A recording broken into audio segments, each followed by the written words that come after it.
Call this meeting to order, and the first item of business is approval of minutes of the December 13th meeting. So moved. Have a motion to adopt, a second, any discussion? I'll call for a vote. All those in favor of approval of minutes? Unanimous? One abstention, Bob. One abstention. Thank you. And item number 3, manager's report. Thank you, Mr. Chair. Just one quick item. It looks like right now we are scheduled to begin the quiet zone for the railroads on January 7th.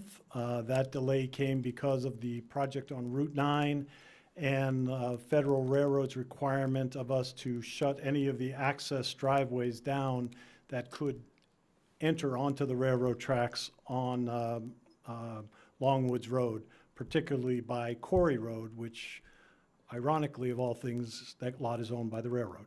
So until that was closed, they would not issue the 21-day start period for notice to all parties included. So January 7th is the date the quiet zone will officially begin.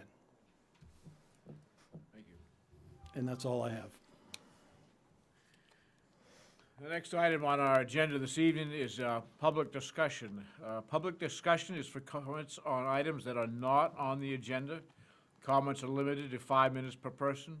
Rebuttal comments will be limited to 2 minutes. Public discussion topics may be brought up again under new business for further council discussion. Is there any member of the public here who wishes to address the council on any matter that is not listed on the agenda?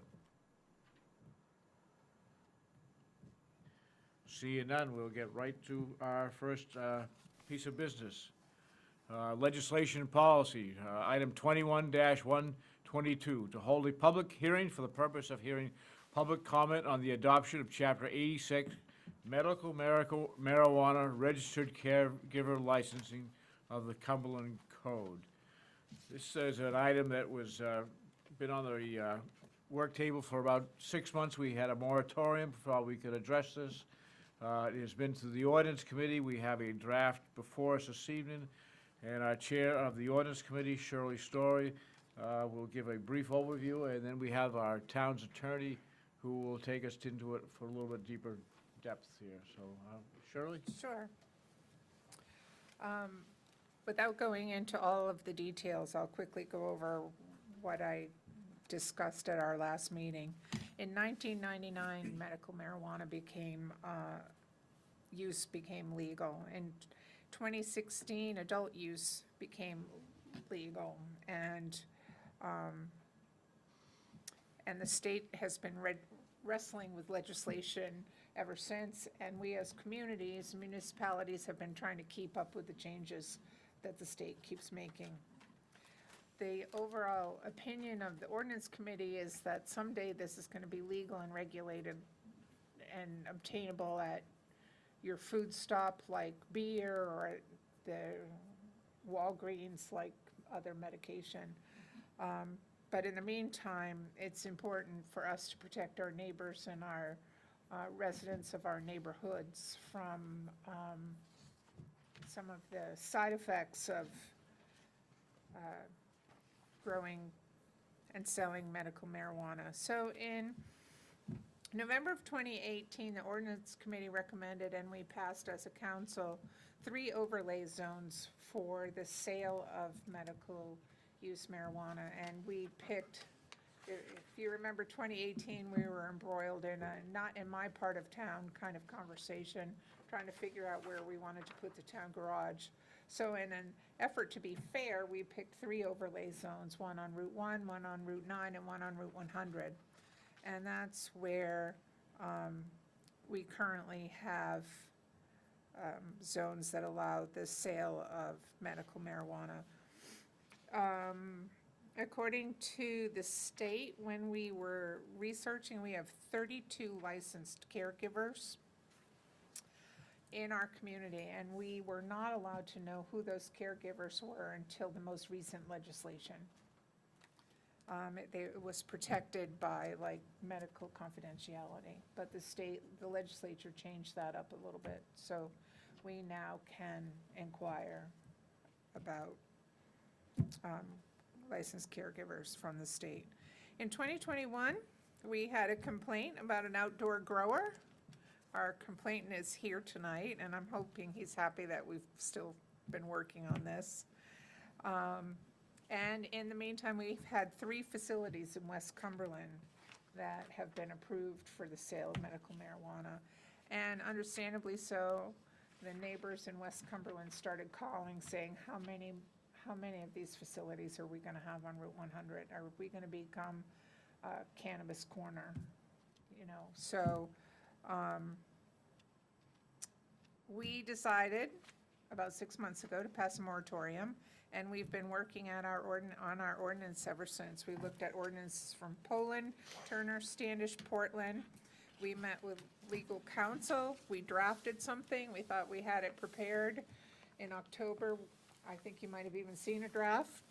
And then we were contacted by a resident who's an attorney with Drummond and Woodsum, and who is, she is the attorney for people in the marijuana industry. What, cut? I'm sharing too much? Okay, so, here we are tonight. I didn't know how much I needed to share. Our last meeting, we went through the details, step by step by step by step. And Bill's taking notes tonight, so he doesn't want to have to write down too many. Brenda's homesick. Here we are. And we have our town, I will take a minute to introduce Ben McCall. He's our legal counsel for this evening to answer questions about this ordinance. And so it may be your wish for the council to first ask questions. Well, I'd like to get Ben up to the podium and just give us and the audience a brief overview of where we are and how this, the changes, and then I think we can direct questions to him. Absolutely. So, can everybody hear me through this? I think, okay, that's great. So, I haven't met all of you in person, so it's great to be here. I'm Ben McCall. I'm an attorney at Jensen Baird in Portland and one of the town attorneys, and sort of taking the lead on working with the ordinance committee and with Bill on putting together this medical marijuana registered caregiver licensing ordinance that's before you today. Like was mentioned before, we've gone through this in quite a bit of detail with the ordinance committee, and so I guess I'll give as high level an overview as I can right now, answer any questions that the council has, and then of course I'm happy to provide any other information that may be prompted after members of the public have a chance to give you their thoughts. I suppose it's worth starting out at the beginning about talking what this ordinance does and doesn't do. And then I can go through sort of a bit of the high-level analysis of the particular sections. So as was mentioned before, and I thank you for providing that info, Shirley, because I wasn't sure the total number of registered caregivers in Cumberland, but it's around 34, plus or minus, I suppose, based on what the state tells us. In the land use portion and the zoning portion of the town code, it is clear that new registered caregivers, so those that are registered with the state of Maine as caregivers, are only allowed to set up shop in the overlay districts as they're defined in that section. And I know you'll be discussing a little bit later tonight potential changes to that overlay district that would further restrict that availability. We also are aware, of course, that there are registered caregivers operating in Cumberland both inside and outside of that overlay district. And many of them were likely operating before that overlay district came into place. So what this licensing ordinance does not do is prescribe exactly where or where not a registered caregiver may physically operate. That's left to the land use portions of the code. And as it stands, going forward, if a new registered caregiver wants to operate in Cumberland, they must do so within the overlay zone, as it exists right now and perhaps as it's amended later. If a registered caregiver was operating outside of that overlay district before it was established, they may continue in their same capacity to operate where they are currently. But setting that aside, Going forward, if this ordinance is enacted, if Chapter 86 comes into effect, every single registered caregiver, regardless of where they're physically located, will need to be licensed, receive a license from the council every year in order to continue operation. So this does in effect put another set of requirements on all caregivers, again, regardless of whether they're inside the overlay or not. And if they don't receive a license, or if they don't comply with the performance standards that are laid out in this ordinance, then the town would have the authority to force them to cease operating. Or otherwise, depending on the circumstances, and I can explain this a little bit more, may have to work with the state Office of Marijuana Policy to have that same effect. So I can go through sort of quickly, and if I've glanced over something that's of particular importance to any one of you, please let me know, and I can give you a little more detail. The first page is really just, again, the high-level overview. It's giving this chapter a name and talking about the purpose of the ordinance and its interpretation. So it's also very clear, this question hasn't popped up, but I want to make doubly sure that this is obvious. Enacting this ordinance does not mean that the town of Cumberland is opting in to allowing any adult use marijuana establishments. So those are the retail stores that you've seen pop up in Portland and other places. So no adult use marijuana businesses are allowed in Cumberland. Also, this licensing ordinance is not opting the town of Cumberland into allowing medical marijuana manufacturing facilities or testing facilities or registered caregiver retail stores. Those are all defined terms in state law, and those three particular uses also require a municipal opt-in, if you will, before they're allowed. So that's essentially what Section 86-2 is talking about.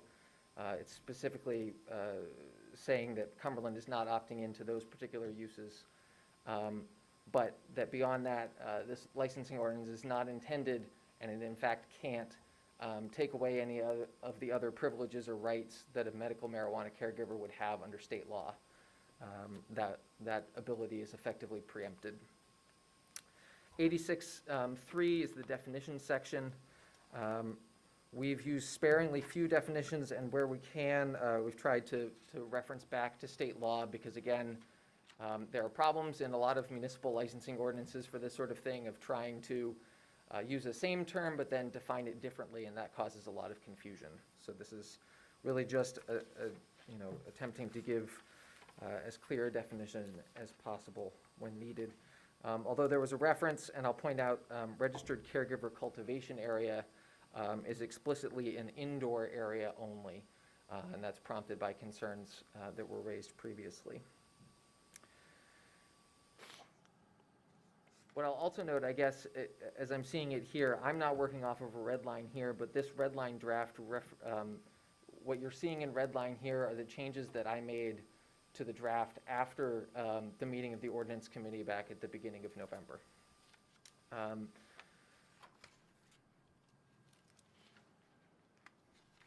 So applicability and effect, again, that's sort of reiterating what I had said before, is that this is not intended to effectively prohibit the continued operation of caregivers that are operating outside of that overlay district. It's simply meaning that any registered caregiver in Cumberland will now be required to get an annual license.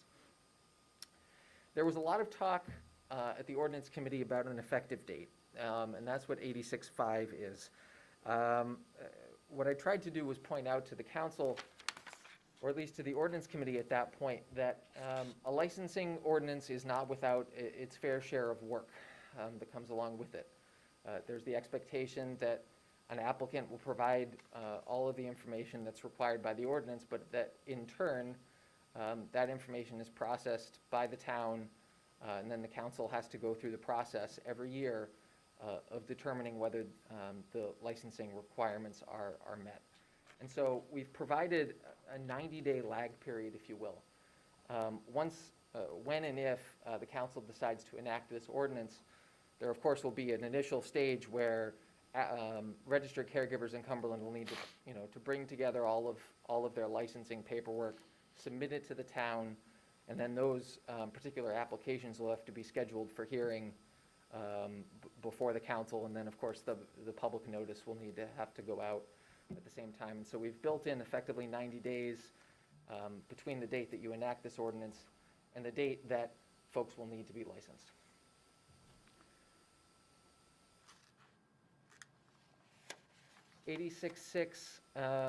Is essentially the list of information that we're requiring each applicant to submit to the town. And it's a fairly standard and hopefully straightforward list of criteria. It primarily consists of the information that's already been submitted to the state for each registered caregiver's authorization through the Office of Marijuana Policy, information about the business structure, if it's not operated by a particular individual. And, similar to what you would find in most other business licensing ordinances in other municipalities. Excuse me, this is on an annual basis, Yes, it is. so an application has to be submitted every year, Correct. just to make sure. Yep. That is the intent, at least as it's drafted. It's rare, but there's always the possibility that you could have licensing on a every 2-year, every 5-year basis, but in most cases, you would see this type of license come in every year. Thank you. Section 86(7) simply goes through the public hearing process. We've given the town 60 days from the date that an application is received and deemed to be complete in order to schedule that public hearing. Again, this is in hopes, at least initially, of preventing a sort of a bottleneck at the administrative level, because we understand that with 34 registered caregivers, having to schedule licensing hearings is going to present quite a bit of work for the council to deal with. We specified that any property owner within 500 feet of the proposed licensed premises will get notice of that public hearing from the town. And then the rest of the section is really just meant to go through how the council will process these applications. And it's in a manner that's frankly identical to how you would look at any other type of licensing regime that you were enacting. You're going to look at the information that's submitted. You're going to look at the licensing criteria. You're going to match A to B effectively and ensure that, as presented, all of these licensing applications meet the standards and the criteria that are in the ordinance. Ben, could you just talk a little bit about that? Because when you said that at the last meeting, I was a little concerned. In 60 days, we typically would have 4 council meetings. And those would mean that eight per meeting, if we just averaged them out, Right. would have to be held. Or we'd have to look at a special council meeting night. So that's just something to consider. That's 60 days of receipt of a completed application. That's an arbitrary number. Is there a number on the high side that you wouldn't recommend going past, 120 days, for instance, or should we leave it? Well, so the reason of, it typically comes from the flip side, Bill.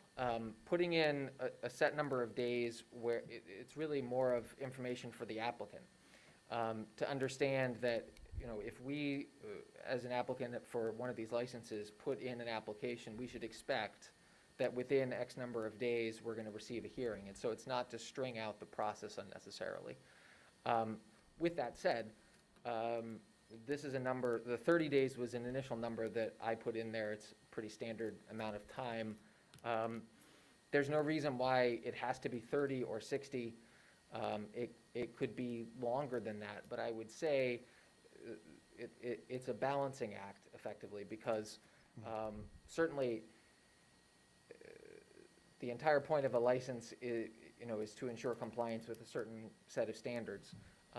If the town hasn't given a hearing date to a particular applicant, the town also at the same time can't necessarily expect full compliance with a set of licensing criteria. So if the process is strung out, the enforcement of that ordinance is effectively strung out too, if that makes sense. I guess just to say it, but I guess, Bill, your math is assuming that everyone sends their application in on day 90 of the 90-day window, which I think Right.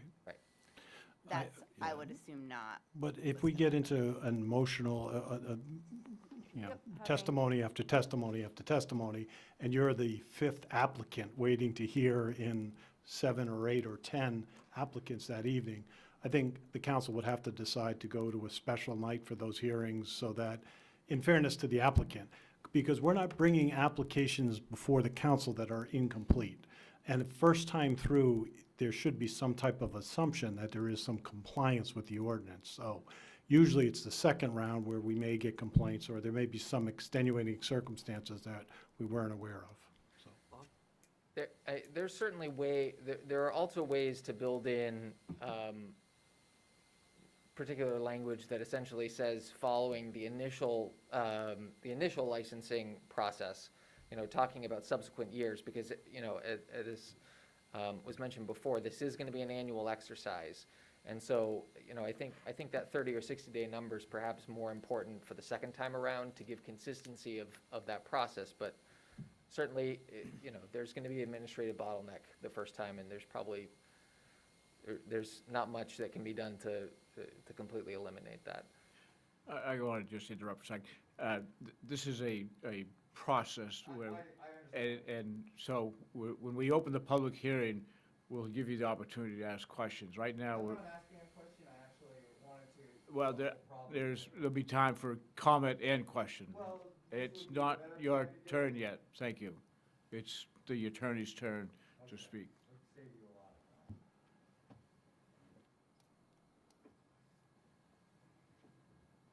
Bob, I think Mike had a question too. You know, I think we're more worried about the time on the application. I mean, when Louis Grill was gonna be built in front of the school, it was gonna be the end all, they're gonna be selling liquor, it's gonna be horrible, blah, blah, blah. And we had an emotional first hearing. Now, Louis Grill is a rubber stamp. We know what he operates, and I think we're gonna end up with the same scenario where, yeah, we might have a lot of questions the first time around, but I can't see any issues if somebody's running this legal business the second time around, when they've gone through and they've been checked by Bill through the year, I don't see this really as a burden on us as a council annually. That's pretty much what it's gonna say. I might echo Michael's thoughts, because we talked about this in ordinance. It's coming up with victualers licenses. We do them at the beginning of the year, and we do a whole slate of them all at once, based on staff recommendations. Staff recommends this approval. They've already had state licenses and whatever. So, the first year or two, it might be more burdensome, but Right. Hopefully that becomes the case, because I think that would indicate that the ordinance is working as it should. But I suppose it may take a year to figure out whether that is the case or not. Section 86.8, I think is the real meat of the ordinance. These are the performance standards that are attached to every license. And again, these are consistent. We're not reinventing the wheel here necessarily. These are standards that are consistent across these types of ordinances, at least as far as we've seen across the state. And so access to the licensed premises, making sure that traffic to and from that premises isn't unreasonable in light of the neighborhood in general. There is a standard requirement, and this is a state requirement that we're building in, that no registered caregiver can operate within 500 feet of the property line of a pre-existing public or private school, pre-K through 12th grade, or a state licensed daycare center. There will be scenarios, and again, this definition can be tweaked, but sometimes there are folks that have unlicensed home daycares, and they raise concerns about proximity to them. I just want to clarify that as it stands right now, the state requirement only looks at state licensed daycares and nothing else. There are four particular requirements in terms of safety of the premises, and this really just goes to electrical and fire code compliance, and that would be determined on an annual basis by the code enforcement officer and the fire and police departments. There's a standard noise provision, again, of 60 decibels. I'm not really aware of this being much of an issue with these types of facilities, particularly, or at least from what I've seen, it's more a concern of odor, which is, again, accounted for in these standards and not necessarily noise, but it's there anyway. Section 86.8F talks about the number of plants. Again, we're not reinventing the wheel here. This is the state requirement, or the state limit, if you will, on the number of mature, immature, and seedling plants that each registered caregiver can have on site. As I mentioned, ventilation and odor are handled in subsection H. Waste disposal, again, this is a state requirement and consistent with state guidance on how waste from cultivated marijuana is meant to be disposed of. J and K go through loitering or preventing that from occurring, and then required security measures of these licensed premises. Subsection L is insurance and indemnification. Again, this is pretty standard across these types of ordinances, and I know a question was raised a couple of weeks ago about certificates of insurance, and there is a requirement here that the town be provided certificates of insurance for these operations, and that those certificates include an automatic notification of the town within 10 days if there's any cancellation of that insurance. Finally, 86.8M and N talk about two specific requirements or prohibitions, if you will. So again, to account for the fact that there are a certain number of registered caregivers outside of the overlay district, for those that are, there's a limit of 5 cardholders visiting the premises within a 24-hour period. And operations are limited between the hours of 9 a.m. and 5 p.m. To account for concerns about residential neighborhoods and having operations consistent with that. And then subsection N, I think, is worth pointing out. This licensing ordinance restricts a licensed premises, so we're treating that as a map and lot number. One registered caregiver is allowed to receive a license per licensed premises. There are many buildings and facilities across the state that aren't operated as cooperatives necessarily, but are large facilities that have multiple caregivers operating in that same building. And this ordinance does not allow that. Essentially, you can have one license, and so one set of allowed plants per map and lot number, and that's it. And then finally, the rest of the ordinance is pretty straightforward in terms of inspections. What would, effectively in 8610, we talk about what grounds could exist for the suspension or the revocation of a license. And it's simply as simple as finding a noted violation of the ordinance, providing that license or licensee the opportunity to respond to any allegations of lack of compliance. And if those are documented and not fixed within an adequate amount of time, the license can be suspended or revoked by the town. And then the remainder of the ordinance is simply outlining appeals, violations and penalties, which are all consistent with state law. And then finally, the fact that these licenses are non-transferable and non-assignable. So even if the registered premises changes hands during the course of the year, or a caregiver were to sell their business, if possible, to another individual, they would need to come back before the council to get a new license. And so I've gone through rather quickly, but I'm happy to answer any questions that the council has, or I'm also happy to come back later if more questions pop up. Anybody on the council have any questions for Mr. McCall? Ron? Just one question. Microphone, Ron. Sorry. You say one registered caregiver license per premises. Is that even in the overlay district? Yes. So it's one per business? It's one licensee per map and lot number.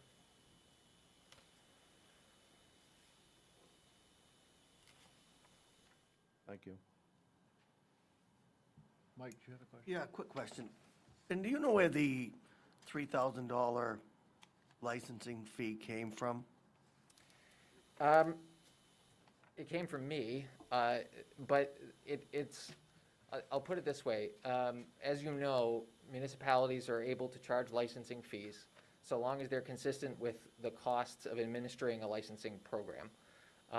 The thought with that particular licensing fee, which of course is subject to amendment by the council, is essentially the administrative responsibilities on town staff, both in town hall and then on code enforcement, fire, and police, to make sure that the licensing program goes smoothly, and the possibility that more inspections would be needed over the course of the year. It becomes rather difficult to retroactively account for those costs if they're not part of the initial licensing fee. The town, of course, can pursue enforcement litigation if necessary and recoup its costs in pursuing that litigation, but that wouldn't necessarily account for the upfront costs on the town of just administering the program. But to answer your question, that was the formula that at least came up with that number. But that number is certainly not set in stone, and if the council wants to reduce it or perhaps increase it, then there's authority to do that. Gorham and Wyndham, or Gorham and Standish might have had a similar value as well. And it maybe, we'll save it for questions or statements later, but I think there was some conversation about the fact that we were considering the number of hours that would be needed to administer this, and that we were maybe having to add a part-time or a full-time employee, and that was the aggregate. yeah, I'm just thinking, Bob, I looked down through we got a couple liquor license approvals later on, and if somebody wants to serve just beer at their place, it's $220 a year to license. If they want liquor, wine, hard beer, it's, I think, $1,100, and I understand we're gonna have it's gonna be a lot of work the first year. I think everybody gets it. There'll be a lot of give and take and a lot of, catching up and so on. But after a business is up and running, I wonder if $3,000 is a lot of money. And that's kind of just where I'm coming from on it. Mark? So my question was kind of getting to that, the formula sounds fine, but there was some loose language in terms of, it almost sounds like someone had maybe considered doing the math. And did we actually do the math on that? I mean, do we have a calculation for that in terms of this is how much someone's hourly rate is for code enforcement? We anticipate this many hours of their time. Did we do that, or is it more just the idea of it? On my end, it was not as formulaic as that. It did account for the conversation that was had with ordinance committee and with town staff about the possible costs generally of administering the ordinance. And I think it's consistent, although I absolutely admit that it's higher than a victualer's license or others, but I think there's also a certain amount of specificity that's involved in this that accounts for that. So no, to answer the question directly, it's not as if there was a formula that plugged in a certain number of hours at this rate and gave this as a licensing fee, but I think it's still consistent with what we see across the state. Okay. So in other words, it sounds like there may be more work involved to administer this than there would be, say, a liquor license or something to that effect. Because I mean, I tend to agree with my counselor here that there should be some reasonable parity between selling one substance or another substance when both are legal. But if there's additional work, I think that's important for us to know. I think the general concern is one on the amount of information that's coming in from the licensing procedure, but then also the possibility for additional follow-up needed on fire, on life safety, on ventilation, peer review, perhaps if necessary, to determine whether there's compliance with those licensing criteria. But, I certainly admit that it's on the high end when compared to other licenses that the town administers. And the council certainly has the authority and the discretion to reduce that if it thinks it's unnecessary. Ken, Thank you. may I, Bob? One more question is, can we as a municipality charge a fee the first year and then a different fee for renewal? Sure, Absolutely. absolutely. And if the analysis the council finds, just as I think has already been discussed, is that potentially the first year administrative burden to sort of set a baseline is going to be significant when compared to, a renewal, a review of what's happened, then I think that would be entirely appropriate. It's just going to be, finding what that amount certainly is. Okay, thank you very much. Thank you, Mr. Chairman. I just have to add a little bit of commentary here. I think the piece that stands out to me is the word medical. We're not talking about recreational alcohol or buying a pack of cigarettes. We're talking about medical. And so I think the level of scrutiny when we talk about medical caregiver, medical anything, there's a different bar that has to be set here. And I'm hoping that there's some further legislation down the road here that the state and the government, because I think there's a lot of concerns on my part as to what kind of medicine we're distributing without a pharmacist. So I guess that's a question for another day, but I do believe that the scrutiny for medical might be different than if we were scrutinizing or if we were allowing just regular marijuana sales to the general public. I think, for me, from my point of view, when we use the word medical, it raises the bar a little bit higher. I do have one question, and that, is there any legislation in the works in the next session or the following session that may affect our ordinance here, or are we good for a while? Well, I don't have the crystal ball with me right now. I can tell you that what was tabled from last legislative session to this short session, there was and there continues to be a really in-depth discussion about how, if at all, the state is going to essentially coalesce both the medical program and the adult use program into one set of guidelines. And what's being discussed right now, there was a working group that I think has almost completed its work, and potential legislation that hasn't been drafted yet that could affect how things are run. The open question of the legislature is what level of state regulation medical marijuana needs to have as opposed to adult use. Right now, there's potentially, well, this is maybe a matter of opinion, but the process and the level of scrutiny for selling adult use marijuana is significantly higher than it is for medical. That could be for a whole host of reasons. But to cut to the chase of your question, I don't anticipate that the town's home rule authority to have a licensing program for medical marijuana is going to be affected in the near future by the legislature. It could affect the number of registered caregivers insofar as, if state regulation were to increase, it may make it difficult or impossible for some to stay in business. That's just a prediction on my part. But I think, at least as far as what we've seen, I don't think that there's going to be anything coming out of Augusta that's going to invalidate this ordinance. Certainly, there will be tweaks necessary in the future, as with anything else. Any other questions from the council? This is a public hearing this evening, and we will now open it up to the public.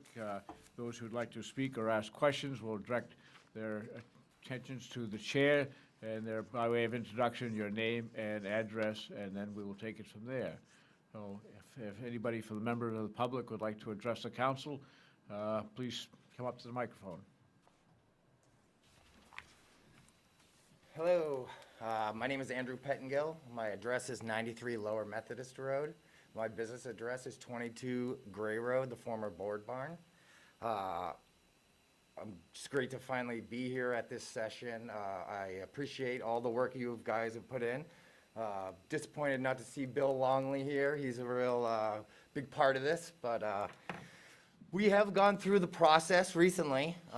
We have been given our CO, so the town should have a little bit of an idea of what is going on and the process that it's gonna take. I've gone through this process in the city of Portland for 2 years. I went through 2 lawsuits with Hannah King, with Preddy Flaherty, who is now my lawyer, which unfortunately couldn't be here. There's a lot of things that I think that the town really needs to step back and take a look at. One, land use is a real big important thing. We might want to stop the whole ordinance and deal with land use first, just like the city of Portland did. That would allow a lot of time for you guys to do your research. I don't think that the lawyer has really put enough work or enough logistics and statistics down to show the town council or the town itself what is really going on. Like, do we have something written down that says, like, this is what Gorham paid, this is what Turner paid, this is what Portland paid? Like, if you're gonna go and you're gonna do this, present those findings to the town. Present those findings to the public so we know, like, are we gonna go? Should we go and also do this research? I did, as a business owner, because I've spent over $500,000 on my build out. I have a great plan. As it stands, as the ordinance goes, my business will shut down. There's a lot of it I do agree with. As Bill Longley said, I'm gonna start with a $3,000 fee.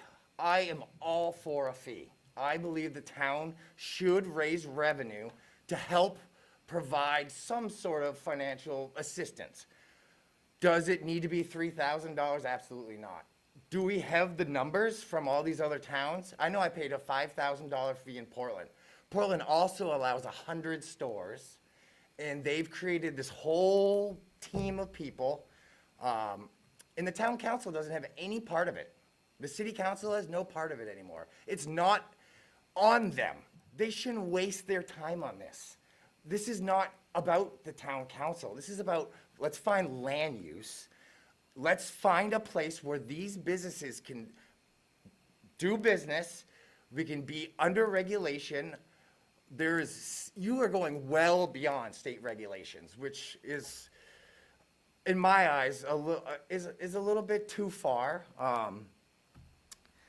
In addition to this chapter, you're gonna take away my ability for a caregiver storefront.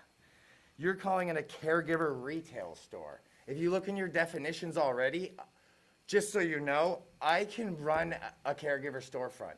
You're saying here a caregiver retail store. We're not running a retail store.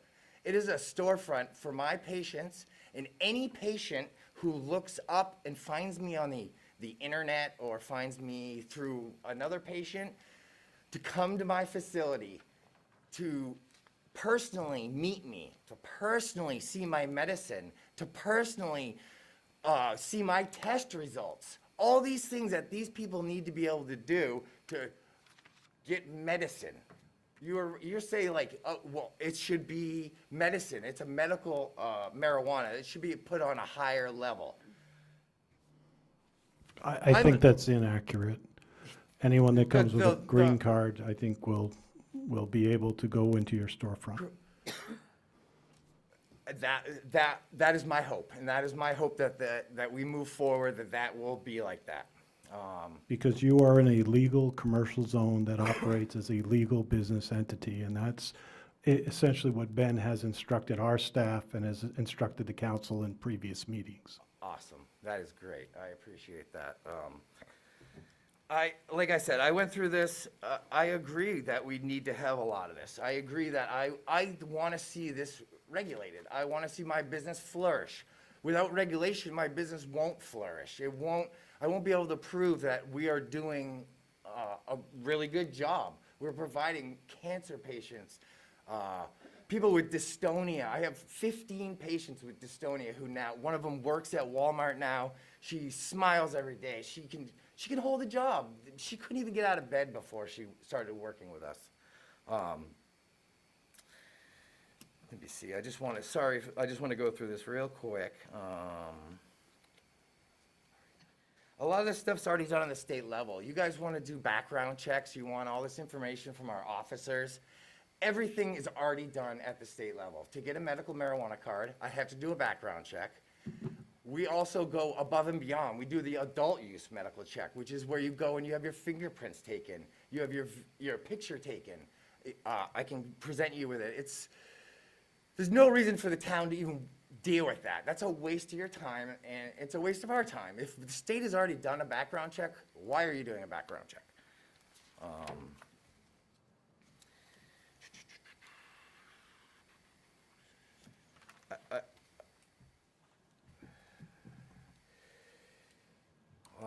Has to deal with outdoor grows. I personally don't grow outdoor. I don't like growing outdoor. There's a lot of mold. There's a lot of reasons why I don't grow outdoor. But a lot of people don't have the opportunity I have. The state allows you to grow outdoors with I think it's an 8-foot fence. I just think as a caregiver, I need to be on the same side as other caregivers. They should be able to grow in their yard and follow all state guidelines. And if odor is the issue, what about everyone that lives around the farms, Springbrook, just manure piles? Like, do we have odor mitigations for them? That's just something that I would like to bring up. One other thing that I'd like to bring up is that the state allows 2 medical marijuana caregivers on the same space if they are married or live together. That is to help basically a husband and wife who operate a business entity together, an LLC, to be able to utilize the same space and not have to put up a wall or a gate. We're able to use the same products. It's not considered a co-op. I don't want, as the board barn, Joe Schmo coming into my facility or renting any of my facility to anybody. This is my business. It's me and my wife's business. All we ask is the town allow us to grow like the state allows us. 2 caregivers that have to live together or be married can use the same space in a 500 square foot canopy per caregiver. That would give us 1,000 square feet. That is 5 by 100 foot tables. So if you look at it in our grow space, we have a 5-foot table by 20 feet. That's 100 square feet. 3 of those is 300 square feet. That's how many are in each room. So if you were to do 1,000 square feet, you would get that canopy. The canopy is the space at the top where the plants come through, and you measure that from side to side, to length to length. That allows us to grow plants quicker, safer. The longer we have plants, the more ability for like pesticide, molds and bugs and all these things that we don't want to sell products to patients that are bad. So for the ability for us to grow plants that are quicker and flower them quicker, turn them over quicker, we actually are going to grow less product, but we're going to be able to grow a product that is considerably consistent, safer, and it's safer for the community, and it's a better business practice. That's why the state recently changed from originally it was 5 patients per caregiver, and then they went to the rotating 5th patient, so you could basically see anybody, but you had to write it down. So they called it the rotating 5th patient. Now they went to unlimited patients. I can serve anybody I want, but I either have to follow their state guidelines of 30 plants per caregiver, plus I can grow 6 of my own, plus I can grow my rec plants. So that's why we believe that the square footage is the easiest thing for you to walk in to do as a enforcement officer is to walk in and be able to see my canopies. I have 3 tables, they're 20 feet long, they're 4 feet wide. 4 by 20 is 80 feet. If it's 5 by 20 is 100 feet. I think I misspoke earlier. That is simply what the OMP has done with me now 3 times. It's less invasive. They don't have to go through and turn every tag and look at everything and climb under my plants and, Mr. Pettingill, can you perhaps give somebody else a chance here? You've exceeded your 5 minutes. oh, I appreciate that. I'll give you another minute to wrap Just up. one more minute, yes, thank you very much. I agree with the insurance. The insurance is what we required in Portland. I agree with security and safety. Those are all very, very important things. I would like to just finish by saying that I think the town, when I moved into the town 3 years ago, there was a moratorium. The town had a town meeting, no one showed up, they lifted the moratorium. That to me said, the town really doesn't mind. My neighbors don't mind, nobody minds. The moratorium went up, I grew up, the former town planner lives next door, he called the police. Police showed up, I was 100% within my legal right. From the very beginning, we have done that, and from that point on, the police chief, the fire chief, the code enforcement officer, everybody has been great. So I look forward to working with you further, and I also am open to any questions down the road. You can reach out to me, I'm always around, and I look forward to the next meeting. Thank you for your time. Thank you, sir.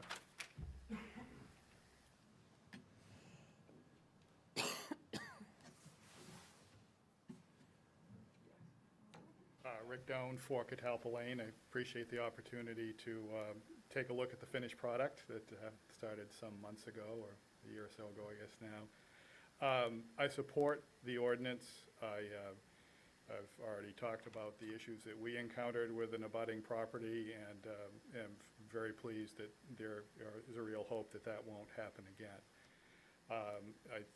Relative to sort of the context for this, I think to me it is relevant that these are happening in residential neighborhoods. Many, if not all of them that I'm aware of, are for-profit enterprises. They're not nonprofits, and people are making their living from them, and we regulate other small businesses and activities within the community. From a technical perspective, I thought the ordinance was well-constructed, and there weren't any surprises for me.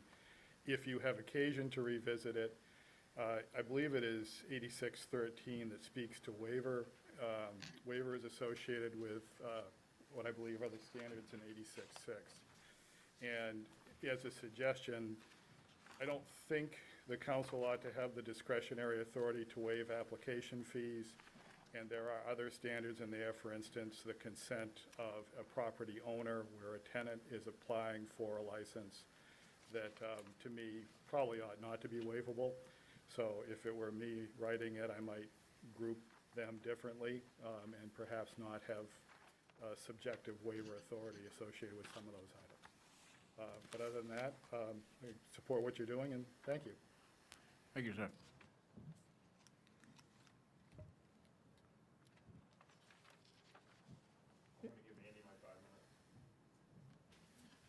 I'm not sure I'm going to give him his 5 minutes. He's had his 5 minutes.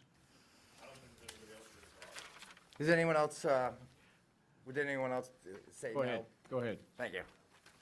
I'd like to speak back to the amount of work that's been put into this. I think that you guys really need to look into what Portland has done. Portland has done a really good job. If I were gonna follow anyone's lead, I would follow Portland's.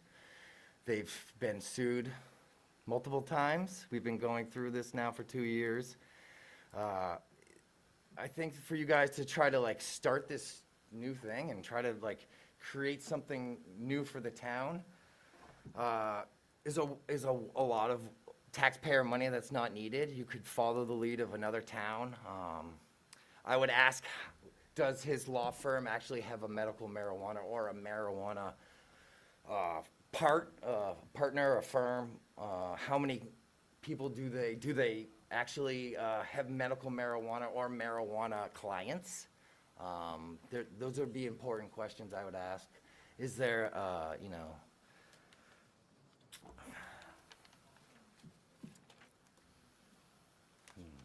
I would also ask, so I guess I'm not really know of this. Who particularly wrote the ordinance? Would be a question I would ask the town council. Like, who actually wrote this? I think we can answer that. Yeah, you keep bringing up Portland. We borrowed it from Portland. We Okay, so already I see did. a lot of this. We is not- already we borrowed, Portland has 2 ordinances Yep. for medical marijuana. One is a level like For home caregivers. Yep. yeah, in residential areas. Yep, yep. And that's primarily the body of work that we started with. Okay.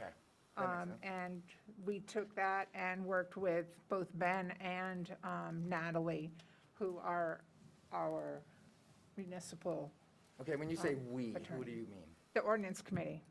Who's on the ordinance? Oh, it's Mike, Mr. Eads. Mike's on it. yourself. Okay, Bob's great. on it, I'm Awesome. on it. Okay.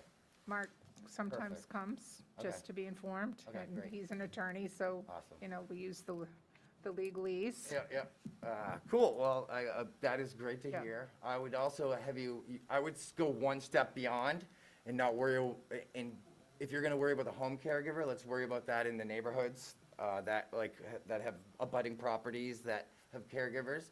But then let's look at the commercial, zones, and let's look at the next step, like what I am in Portland. I'm in a business-to-business zone.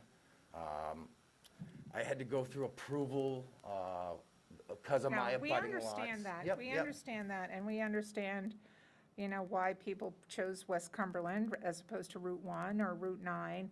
And I do think it's the will of the council that we not become a commercial medical marijuana community. I can And say if that that's- the number that's one us thing you should have done tightening from the up our- beginning was put a abutment. You should have said, well, you can put a caregiver zone here, but the next door has to be 100 to 500 feet, is what We asked the almost attorneys every other about that town has early done. on. We asked the Mr. attorneys Mr. about that Pettingill, early on. and- We're certainly happy to entertain your criticism, critiques, and suggestions. Yes. But I don't think we're going to rewrite the whole ordinance. I think what we're doing is reviewing the ordinance that we have here presented this evening. No, I understand that. In lawsuits, when the ordinance is gonna not work well with caregivers in the town, there will be lawsuits. That will be a delay, everything will be put on a moratorium, be held on, I mean, Mark? So, again, I think I share the comments here. We appreciate the input Yeah, yeah. and criticism. I mean, it helps mold a better work product at the end right, of the day. I that's think what everybody would we're agree. here for. Yeah, so you mentioned at the outset that this is going to put your business out of business. And I was trying to listen as you were talking through some of the criticisms of the ordinance. As it's written, we saw that we How weren't is gonna be that? able to have patients. So I think that's, It says, Correct. Bill has said that's different. okay. So I'm glad that's cleared up. Yes. There was also a 86-7 subsection A, we were talking about the 60-day, holding a public hearing within 60 days of a receipt of a completed licensing application. You raised your hand, obviously, during the What I council discussion. I would wanted love to to hear say what you was have to say. land use, one, would be the first place you start, and then you use your group, you don't use the town council. Once you've created this entire ordinance, everybody's provided all their information and everything. You're talking about outsourcing it to a No, subgroup no, that's created. Bill Longley. Literally, Right. if I No, gave I Bill Longley every single thing that you guys asked for, why does it take the town council's permission? If we've provided you everything, Well, and we're the- in the zone, the- why do we need permission from The the same town? way we have on the docket tonight, we have a liquor license application.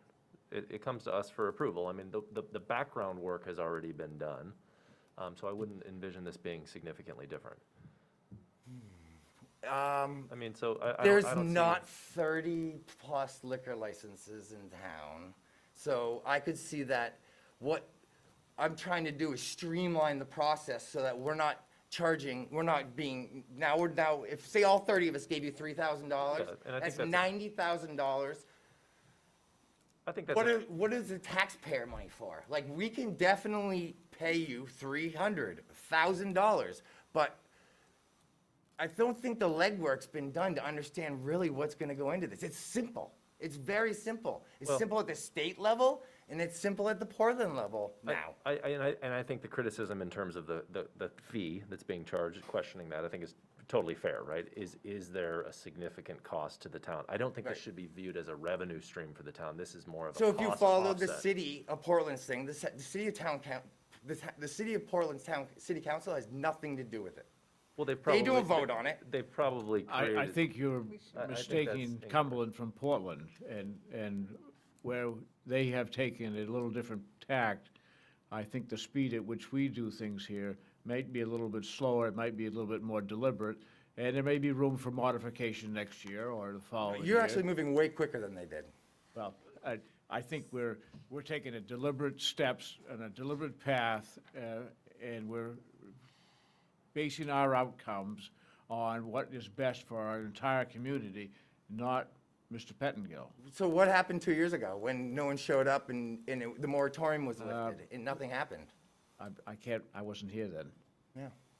I did have one additional. I was just gonna say, it's a different form of government in Portland versus Cumberland as well. So you do have that where they have a mayor. It's a different form of government, so But the mayor has nothing to do with the town council, the city council, so that doesn't have anything to do The with it. mayor and his organization have authority that in our organization of government doesn't have the same authority. So It has nothing to do with licensing. Yeah, well, it does. So No, it from doesn't. from a legislative body, power needs to be delegated, right? That can come from the executive branch, which would be a mayor in a city. It Or can a- also come or from a the manager? legislative branch. No, that's not how our government is Oh, set up, okay. our town government is set up. Okay, I So apologize. this is a separation of power issue and where that power is then delegated. Okay. That could be delegated to a smaller subset group of people who they take on the annual licensing and the approval. It doesn't then need to go to the city council. That's not how it's done here, I think is Okay, what the point is. I understand. Legally, it's not how it's done. I did have another thing that I wanted to raise really very quickly, which was your question about a husband and wife operating. Yes. Is there something in here that would preclude a husband and wife from creating an LLC, and that LLC they were both joint members of? Maybe this is a question for That's a Ben? question for Ben. No? Okay. My LLC is me and my Right, wife. so that to me tells me, I think you're raising the issue of not being double counted, right? So you can't have 500 and 500. Right. Now you're limited to just 500. as We one discussed caregiver. that at the So my ordinance committee. house, at my house right now, I can grow my wife's plants, my plants, my rec plants, her rec plants, my medical plants and her medical plants, all in this space. And I can grow 1,000 square feet if I want to.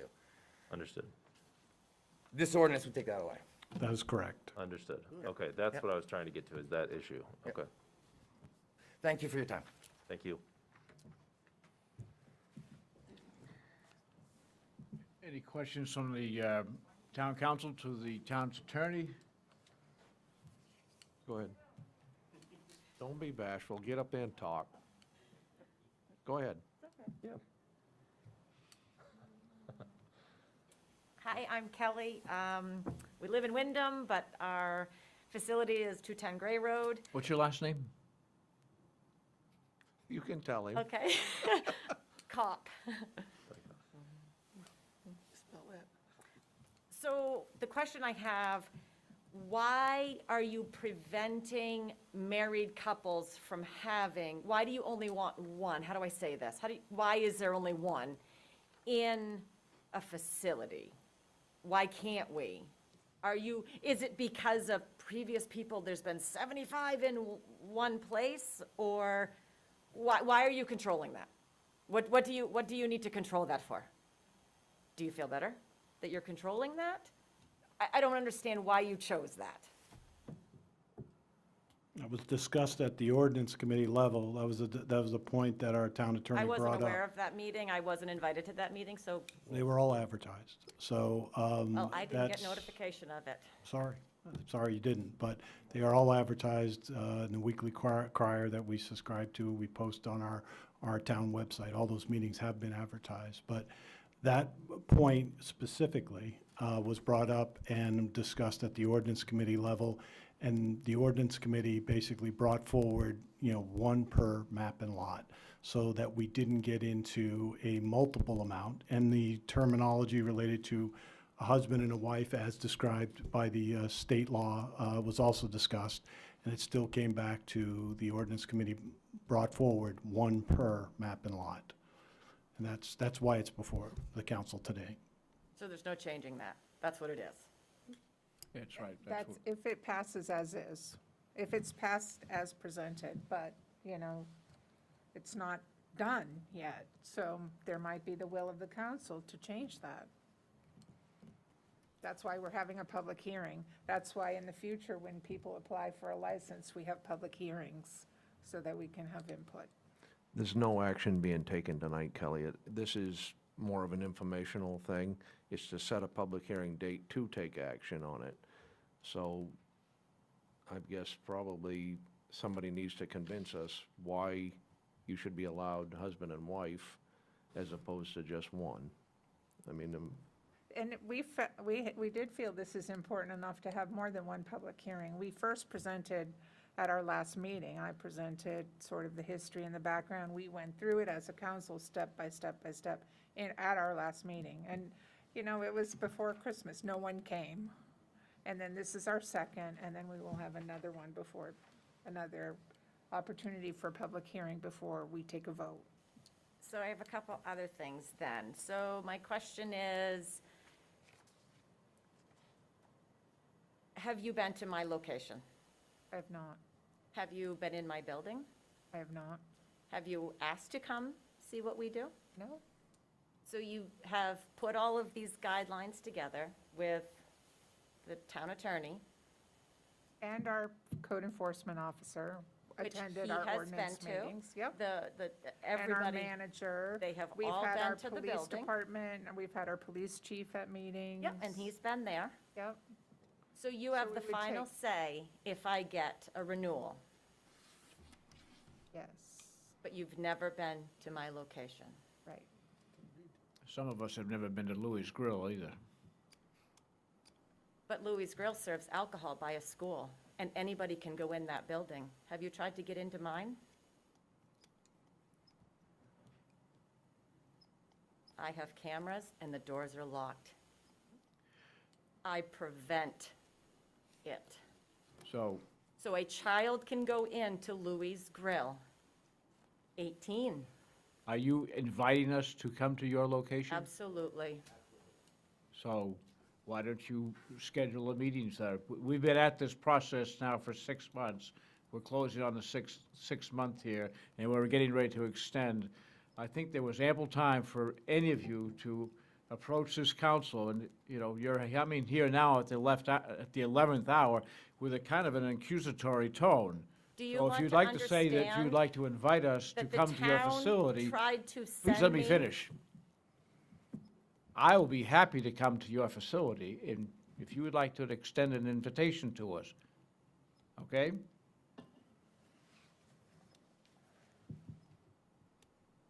I know I'm cutting into my 5 minutes of time, but I have to just breathe.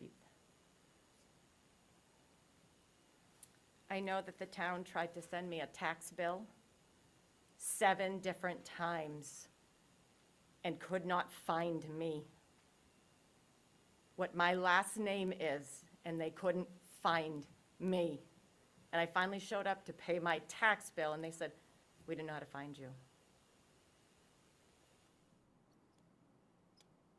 You sit here and you judge, whether it be medical and a pharmaceutical.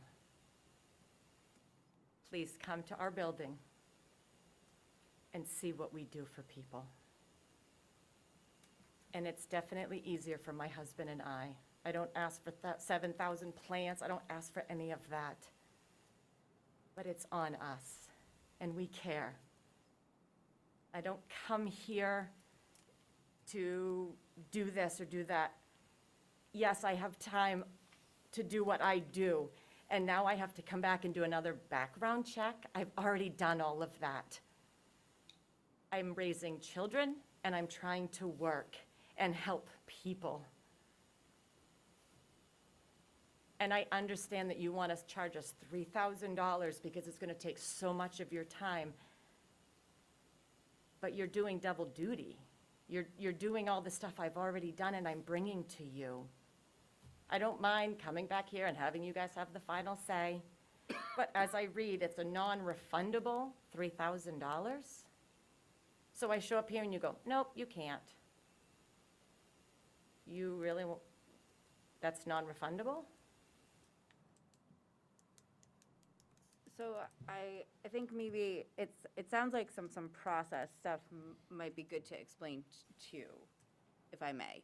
So just like later on the docket today, we have liquor license renewal. And so just like we've talked about, a lot of the burden of all this application review and compliance is really done by the town staff.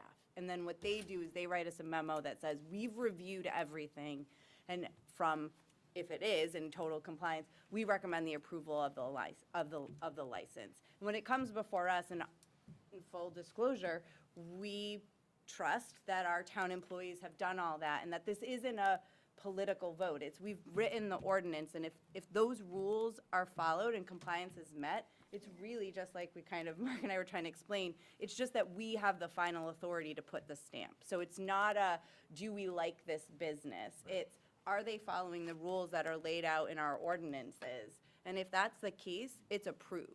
So, and again, it's really our town employees, I'm looking at Tammy, our town employees that go through the process of reviewing the application and checking that all of the that Bill Longley's gone in and all of that compliance has happened. And if they say in that memo, this looks good, they've checked all the boxes, it comes to us and we say, yes, we're putting our stamp because we're the ones that have the authority, but it's not a political statement, it's a process. And If that's that- Tammy and Bill that you would be working with through the whole process. Bill Longley is the guy that would be coming to your facility. He may bring the fire chief with him, he may bring the police chief to look at the alarm system. That's how the process, it's just a checkbox for the license. Tammy has already developed a checklist for you. She'll be the one that reviews it with the internal staff. And it honestly, in some ways, protects you more than anything, so that if somebody just doesn't like you and says, well, I don't like that business, well, I'm sorry that they didn't violate, the friendly police wasn't on the checklist. It's not included in that process. It's really, did you follow the rules that were outlined? And if you do, that's been the issue. Your business and your business, Andrew, have been the two businesses that we talked about at the ordinance committee. And if we had to work with just you guys, that would be pretty simple for us. But we don't. We have to make ordinances so that they're complied by everyone. And the next business that wants to come in has to follow those same rules that you have to go through. So it isn't in any way targeting any business. It's trying to set a level playing field for everybody. The fees,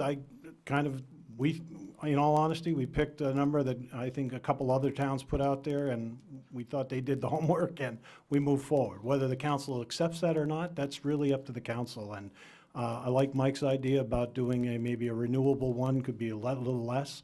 We tried to pick the documentation that was already in the state applications, because you probably already have all those documents. So a lot of this is repetitious, but it also was intended not to put more burden on you, was tended to do similar so that we could check those boxes that we did our due diligence. So from my perspective, I reached out to Andrew. He was ill last week. We would have got together and would have maybe avoided half of these questions, but we've also had a lot of coaching by our town attorney who worked pretty hard on this, and I think we got to a place where we all could, I think, live with, to be honest with you.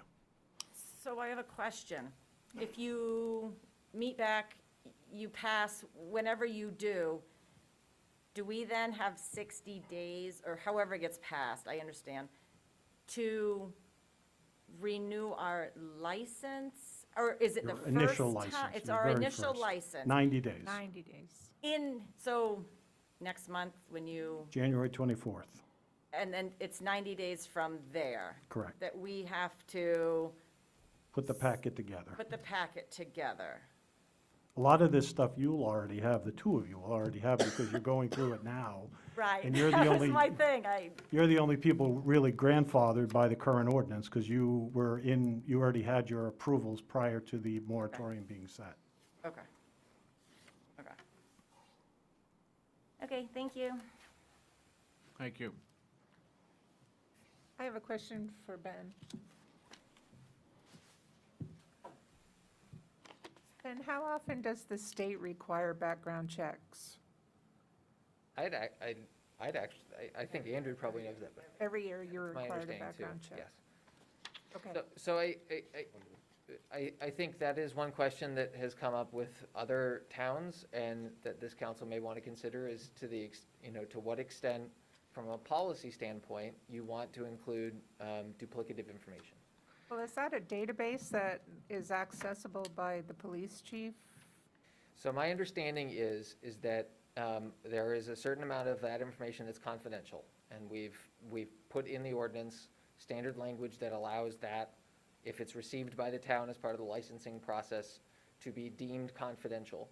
And so theoretically, a caregiver could apply for a license for X, Y, and Z LLC, or even if it's an individual for a registered caregiver at this address, and wouldn't need to provide personally identifying information as part of the public-facing licensing process. But the state OMP will confirm, whether a caregiver exists at a certain location, and if there are concerns that the town has about how that's operating, there's a way for municipalities to request an inspection or some sort of follow-up that Right. way. And it does, okay. Mike? Ben, quick question for you. Is a background check, and what they call an SBI check, that's done by the state, is that accessible or shareable to a municipality? So in other words, Ron goes up, gets a background check, gets a fingerprint, whatever is done. Can they share that information with us and save us from duplicating it? I think what the state would tell you is whether or not a person or an LLC has a card to operate as a medical marijuana caregiver within the state of Maine. I don't believe that they would share the full file of what's been submitted to They the do state. for teachers. Well, it's separate regimes across the board. Yeah, But- because but the it- but school it- districts have access to it. Isn't it safe to assume, though, that if the state has granted the license based on a background check, that we could get proof of information that a background check has been done and that they are approved at the state level? Do we need to conduct think our so, own background yeah. check? Right, I think That's that's, why I was more than the asking. data underlying the check, I think it's important to know whether the check was done and whether it was approved, right? If you hold the card, then you head the background. Fair point, okay, Then we would provide that. fair point, okay. Bill, can we ask the police chief on that? If, Yep. yeah. Yep. You know, yeah. But, great, yeah. Yeah. Good, yeah. Well, I think we're all getting to the same point, and I appreciate you bringing that. I mean, we want this to be a better product, and there's no reason we want to create more work for ourselves, Right. if there's a way, right? But we want to make sure that it's safe and secure as well for everybody, so. Any more questions from anybody? I just want to thank the two of you guys for showing up tonight. I know nothing about this. I mean, I've been to Adam's facility, and I haven't been in it for 3 months now. I mean, and I know he spent a lot of money. I know, Andrew, you've spent a ton of money. I know what heat pumps cost, and I can count. So I know you guys are trying to do the right thing. And I mean, and we're just trying to protect ourselves and the rest of the people in town. And I do think, Mark, you hit it right on the head. If the state is saying that you guys can do this, why does the town of Cumberland have to duplicate the same thing? So there's a lot of things that we need to learn here. And I think if we want, I mean, if we can get a hold of Adam or Andrew and do a field trip, per se, I mean, I really think it would open our eyes as to what they're doing there. I mean, it's an eye-opener, I mean, so, but I commend you both for showing up, so thank you. So for staff purposes, Bob, the things I heard tonight were, let's check into the licensing at the state level. How can they communicate that to the town? If they have a license at the state, does that carry forward to us? Can they just say they've been licensed and all these meet the checklist? The second item that has come up several times that no one's really commented on is the $3,000 fee with a renewable fee of, say, I don't know, $500 or something like that.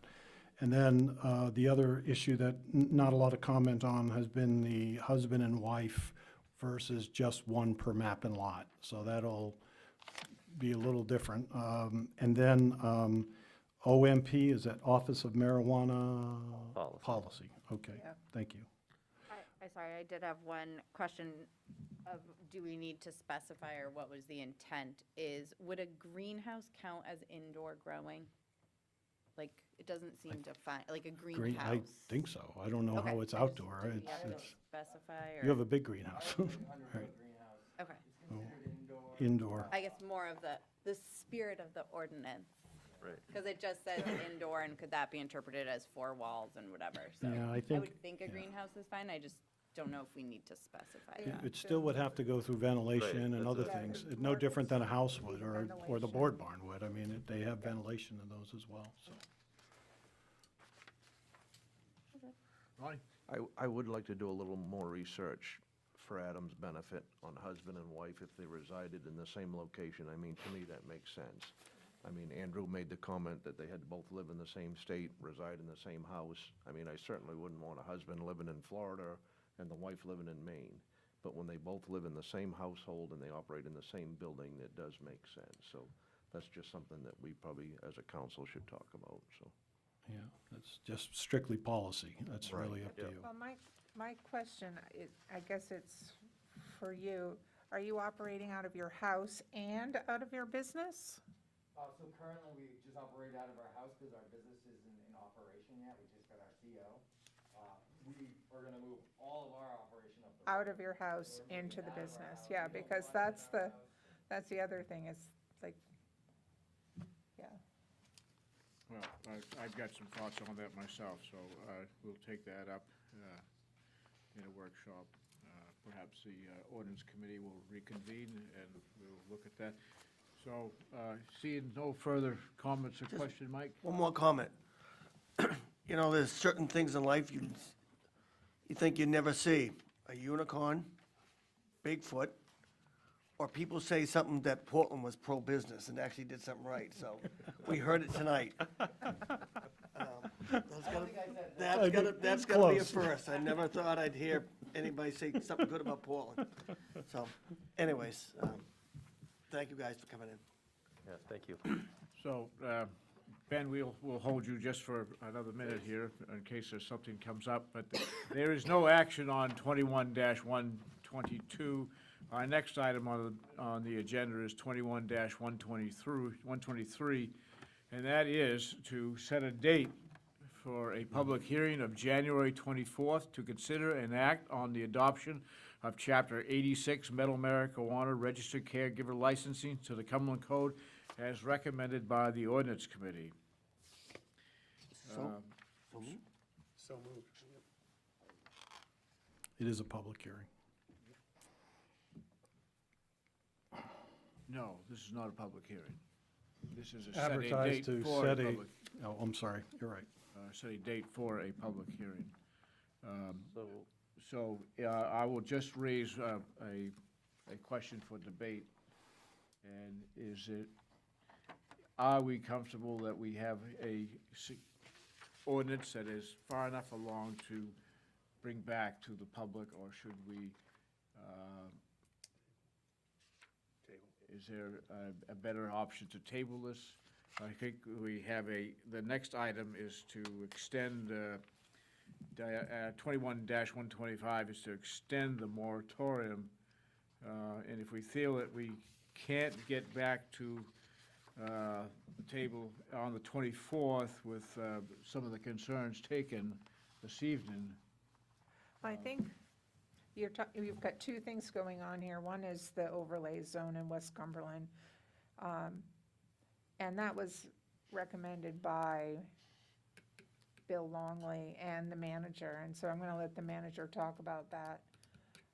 And I definitely got some phone calls on that, about how many businesses were popping up on Route 100 relating to this type of business. And to do that has to go to the planning board. So the timing on that, it has to go to the planning board and get back to us. That isn't, exactly the same as passing this on, or voting on this on the 24th. I feel that we have enough information and input to bring forth something that's passable on the 24th. We've worked on this a long time, and we've gotten some good feedback tonight. And I think some feedback for which we can respond to in a pro-business kind of way. I don't know. I think that was the answer that I was looking for. We can report back on January 10th, Mr. Chair, too. I'll work with the ordinance committee, and we'll come back to you on January 10th with some recommendations for the 24th. Very good. So everybody hears what and we'll forward those recommendations to you guys as well. So, You're invited to our ordinance meeting when we have it. and if you leave me your email, you will get a copy of the invitation personally. So there's a motion on the floor to move this forward, and there's a second. I'll call for a vote. All in favor? Unanimous, thank you. Item 21-124, to forward to the planning board for a public hearing and recommendation amendment to the Town of Cumberland official zoning map to eliminate the medical caregiver overlay district from the village center commercial zone.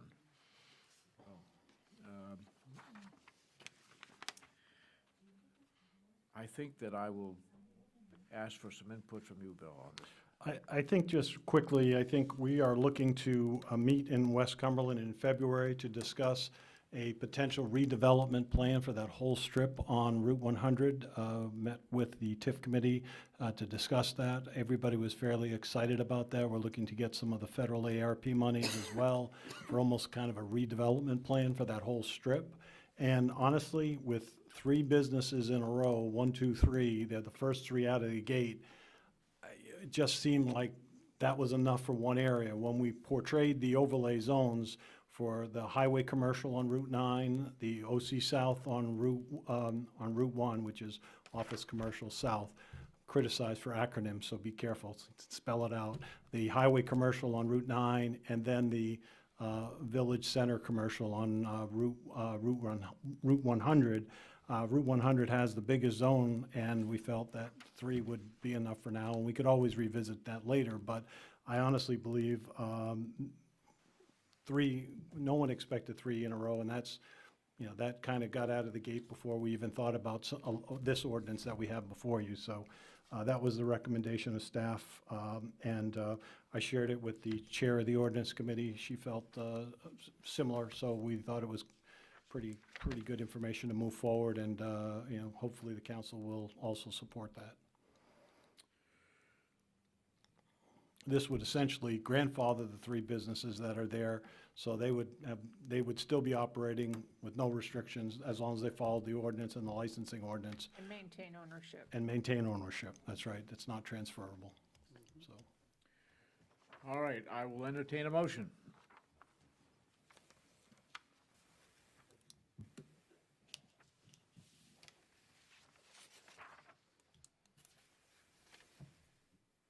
Mr. Kopp.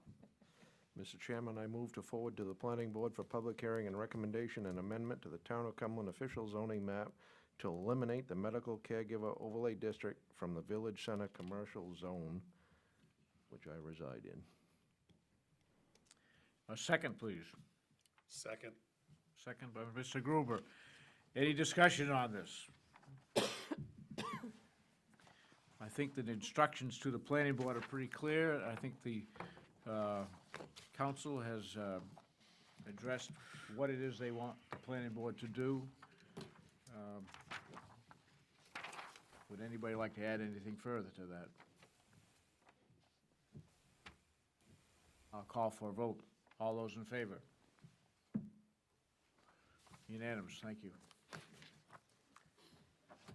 Item 21-125, to set a public hearing date of January 10th to extend the medical marijuana caregiver moratorium for up to an additional 180 days. As I understand it, the moratorium extension may not be needed, but there is a possibility, minute, that the planning board review of this and getting it back to us may extend past that date. So if I haven't captured all that, Bill, Yeah, circumstances too, and a snowstorm or a canceling of a planning board meeting or a council meeting, that all of a sudden now it slips through and we get 5 new licenses for Route 100. It's really to protect the VCC more than anything else. I think the ordinance will be pretty close to ready, but why risk it if we can extend it? And as soon as we pass it, whether it be January 24th or February 14th, we'll be rescinding the moratorium as the next item, so. Beautiful. okay. I will entertain a motion to, Mr. Shirley Story, please. I move to set a public hearing date of January 10th to extend the medical marijuana caregiver moratorium for up to an additional 180 days. Second. Second, okay. Second by Mark. Any discussion? All in favor? Excuse me, unanimous, thank you. Thank you, Ben. Item 21-126, to hold a public hearing to consider and act on amendments to Chapter 48 Coastal Waters of the Cumberland Code as recommended by the Coastal Waters Commission. This is a housekeeping item, and Mike Schwinn is here, and I'll offer him a chance to walk us through it and explain the changes. Thank you, Mr. Chairman. I'm Mike Schwent, the Vice Chair of the Coastal Waters Commission.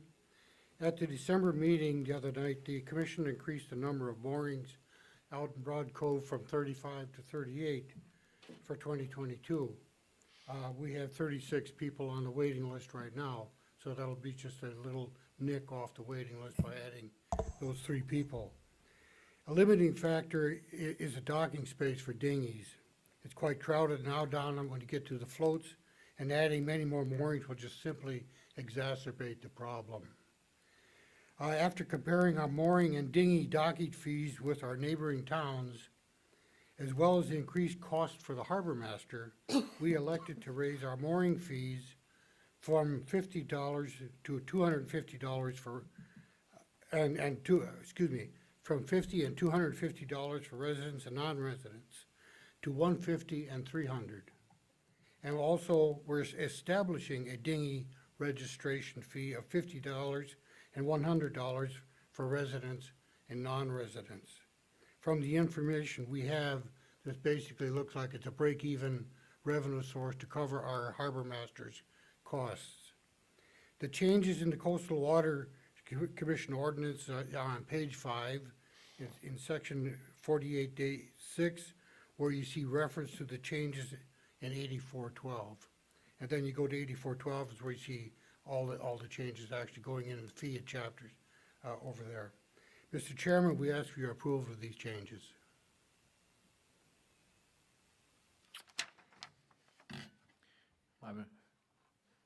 Mike? Good to see you, Mike. Happy holidays, Merry Christmas. You too, sir, thank you. Can you, I just want to wrap my head around why a 200% increase in mooring fees do you think is good, justifiable? In mooring fees? Yeah. Basically, we're trying to cover the cost of the harbor master is a big part of it. And we don't, when you compare our mooring fees to what's going on in the surrounding towns, they're still cheap. They are, okay. So, we started out with $50, and everybody else was in the same range at that point several years ago. They're way ahead of us now, so. Mike, can we handle more moorings? Mr. Chairman, Mike, the initial layout, as I recall, of the Broad Cove Reserve would indicate we could have up to 100 and some moorings out there. We simply don't have space on the floats out there to even start to tie up that many dinghies.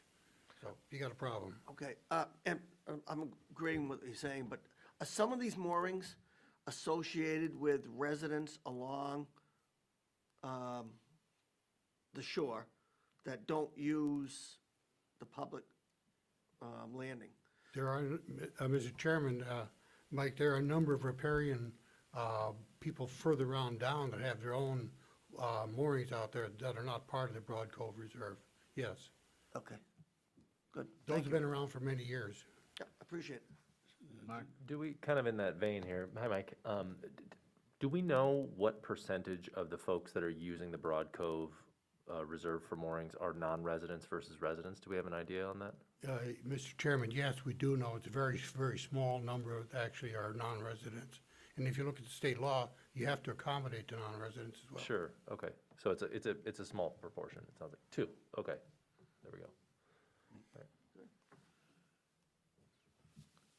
I guess that kind of, it helps explain to me that the differential in the increase to residents versus non-residents. You know, we're only going up $50 here, it looks like, from $250 to $300 for non-residents, but in order to cover costs. State law allows you to go up 5 times as much, so that might Right, be but if we- something you consider in the Yeah, but we future. But if we only have 2 of them, Right. we're not gonna mop up a lot. That was my, I think that helped answer the question. We're not gonna mop up a lot of revenue from 2 additional folks. Okay. I think that I introduced this as 21-125, but I think I will continue on with 21-127, and we can have a motion that carries both of these in a single vote. Is there a problem with that? 126 and 127. One is the, Chapter 84 is the fees and fines, and Chapter 48, it essentially covers both, but that's up to you, and doesn't appear like you're going to have much public comment, so. All right, we'll stay with the written direction here. I'll take a motion for 126 first. So moved. Second. Moved and seconded by Shirley and Tom. Any discussion? Seeing none, I'll call for a vote. All in favor? 127 is to amend fees and moorings, which we've just discussed. Mike mentioned that, and I will entertain a motion for that one also. So moved. Tom, Second. second by Mike. Any discussion? Seeing none, call for a vote. All those in favor? Unanimous. Thank you. Thank you, Mike. Appreciate it. Thanks, Mike. Thank you for Thanks, Mike. Item 121, item 21-127, to hold a public hearing to consider and act on amendments to Chapter 84th. Oh, wait a second, I'm sorry, 128, 21-128. To hold a public hearing to consider and act on amendments to Chapter 250 subdivision of land, Section 37, General Street Standards, subsections A-8 and attachment to Table 3 to clarify the classification levels as recommended by the Planning Board. Very, very minutia, very much housekeeping at its finest, but Bill Kenny would like to talk to him about 20 minutes about that. But I really think we could talk about, just to change some language to make it clear on what the limits are for different classifications of roads. That's all it is, very simple. I can give you a short synopsis. It's Well, I was changing it gonna from- let Bill come up Okay. if he wanted to. No, he's waved it on. All right, go ahead, Shirley. It's a mathematical equation. Is it less than or equal to or greater than or equal to? And so they are being clear that it's less than or greater than or equal to. That's pretty much That's it. the minutia of it. Nailed it. All right, well, that was way over my head, so, Would you like a motion? yes. Mr. Chairman, I move to amend Chapter 250 subdivision of land, Section 37, General Street Standards, subsection 8A8 and attachment 2, Table 3, to clarify the classification levels as recommended by the Planning Board. Second. Seconded by Mark. And you'll open and close the public And hearing. let's just hope all our residents understand the less than symbol and the greater than and equal to symbol. For the purpose of that's in the clarity chart. and for the record and the minutes, public hearing was offered, no public participants were present. We close the public hearing. Seeing no discussion from the board, council, I'll ask for a vote. All those in favor? Unanimous. Thank you. Item 21-129, to hold a public hearing to consider an act on a liquor license renewal for the Flannel Shirt Company LLC doing business as Cumberland Food Company. So moved. Second. Moved, seconded. Open and close. Public hearing, open and closed. Thank God somebody's keeping track of what we do here. The materials are in our packet. It is just a renewal of said business. Seeing no discussions, I'll call for a vote. All those in favor? Unanimous. Thank you. Item 21-130, to hold a public hearing to consider and act on a liquor license renewal for Louis Grill LLC. So moved. Moved, Second. seconded by many. Give the credit to Mark. Any public comment? See no public comment. Any discussion by the board? Seeing none, I'll call for a vote. All in favor? Unanimous. I'm feeling parched here. That concludes the business of the day. One more, one more. Oh, I'm sorry, no. Item 21-131, to appoint members to boards and committees, and I believe that is the nominating committee. And, I'll give you the motion, Mr. Chairman, if you'd like. yes, please. Mr. Chairman, I move to reappoint to the Board of Adjustment and Appeals, Christian Lewis, Michael Martin, and Peter Lacy. Board of Assessment Review, Amanda Billings. Board of Sewer Appeals, Ralph Olton and Rhonda Grigg. Coastal Water Commission, one vacancy, David Carlson, Hugh Judge, and Richard Thompson. Cumberland Housing Authority, Connie Bingham, Norm Mays Jr., and Sally Pierce. Lands and Conservation Commission, Ellen Hoffman, John Jensenius, Melissa Cott, and to the Forestry Subcommittee. Sean Breton, John Jensenius, and Don Stoll to the Trails Subcommittee. Planning Board, Paula Clare and Jason Reckard. Parks and Recreation Commission, Travis Seaver and Don Stoll. Personal Appeals Board, Mary Porter and Doug Pride. Prince Memorial Advisory Board, David Echeverra. Courier, I guess it is, and Linda Putnam. Shellfish Conservation Commission, Peter Del Bianco and Robert Maloney. And I also move to appoint George Turner and Pete Wilson to the Lands and Conservation Commission and George Turner to the Coastal Waters Commission. Second. Who is this George Turner? He's an outlaw from the Foreside, but Yes. It was fully vetted. Speaking of background checks, Police chief will be in shortly. thank you. Before we move a vote, or go to public hearing, I guess, here also, I just think we should recognize all the people that serve on our boards and committees throughout the town, and lots of times we have people that served in multiple positions when the need arises, but I think we should all be grateful for the work that they do, and they are the unsung heroes of this community. This is a public hearing. Is there anybody from the public who'd like to contest these appointments? Seeing none, I'll close the public hearing.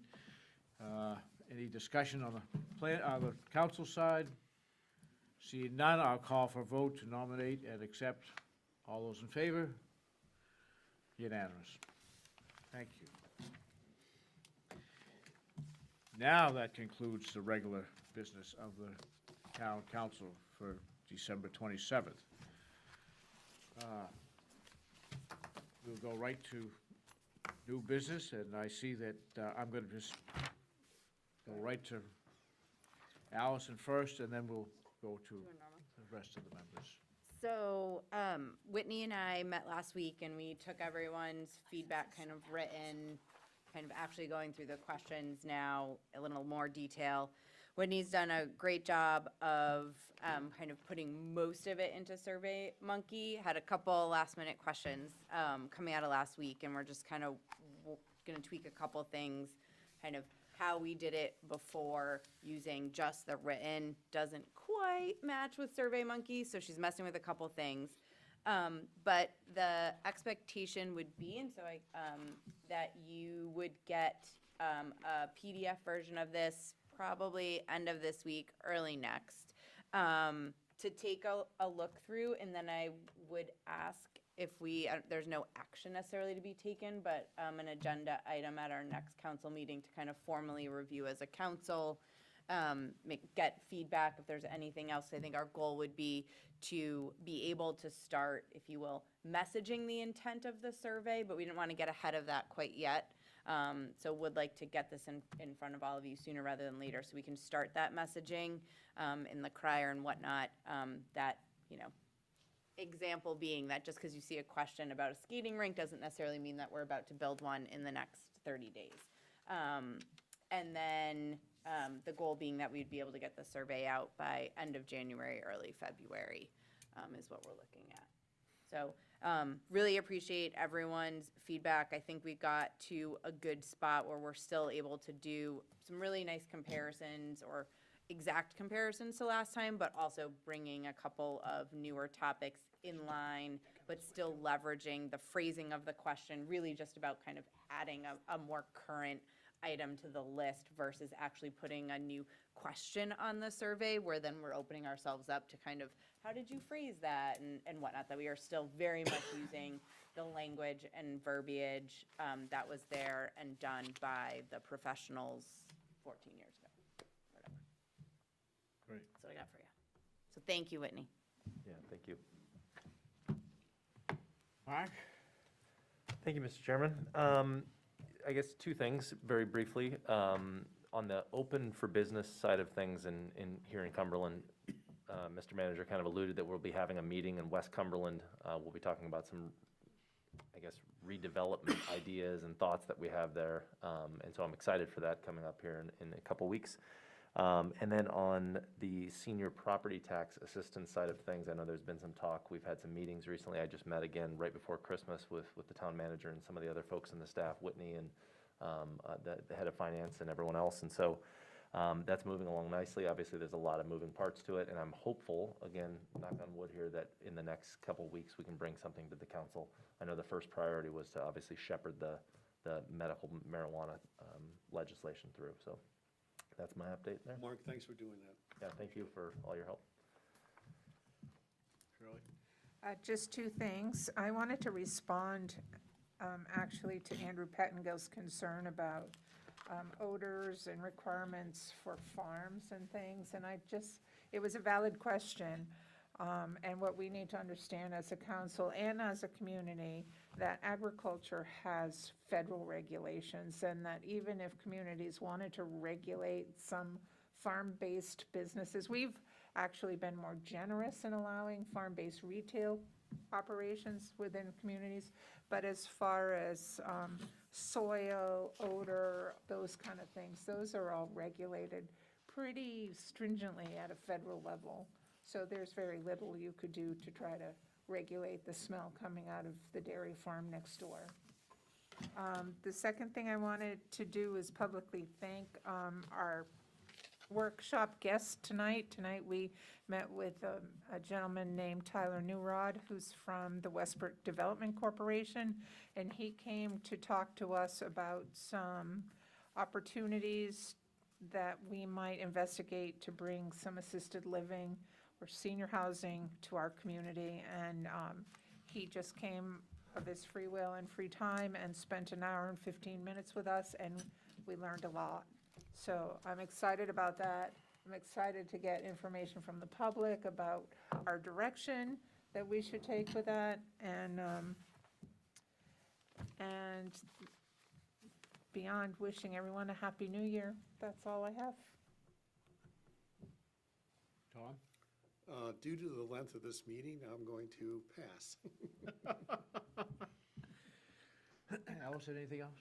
No, I just, another year another year down. I think we all, there were definitely high points, I think, as a town, as a community, and personally, and still at the same time, still a rough one in a lot of ways. So really grateful to have spent a nice chunk of time with all of you, and look forward to a happy new year. So I wish the same for all of you. Mike? I usually don't try to speak for the council as a whole, we speak individually, but this time I'll take that opportunity and wish Brenda, well wishing, and hope she gets better. She's the glue that holds us together, so get well soon, Brenda, come back to work. All right. Couple of things. First and most important, here's my $20 for the 4-H food pantry, which is a worthy cause. I would like to thank the Public Works in the town of Cumberland for working on Christmas Day. I mean, they got called out as well as I did. I want to make it very clear that some residents saw me at the sand pile in West Cumberland with my car carrier, and I backed into the pile and stuck the body of my car carrier into the sand pile, but only because I was headed to Pleasant Valley Road to pull out the rescue, which was in a very steep driveway that was unsanded. And all of the sand was used to sand the driveway. It was not used at Cop Motors, so I wanted everybody to know that. And I did not charge the town of Cumberland for pulling the rescue out on Christmas Day. Merry Christmas. And that is all I have, so thank you. Yeah, I didn't want to be accused of stealing sand. I so. know. The beauty of living in a small community. Yeah. Yes, I want to commend everybody for their comments this evening. I think they were thoughtful. I think everybody is pulling their weight here and has done this whole year. So anyways, look forward to seeing you guys next year. And thank you for, Bill, your job here too. Thank you. Hold on. I will entertain a motion to adjourn. So moved. Second. All in favor? We're adjourned. Thank you.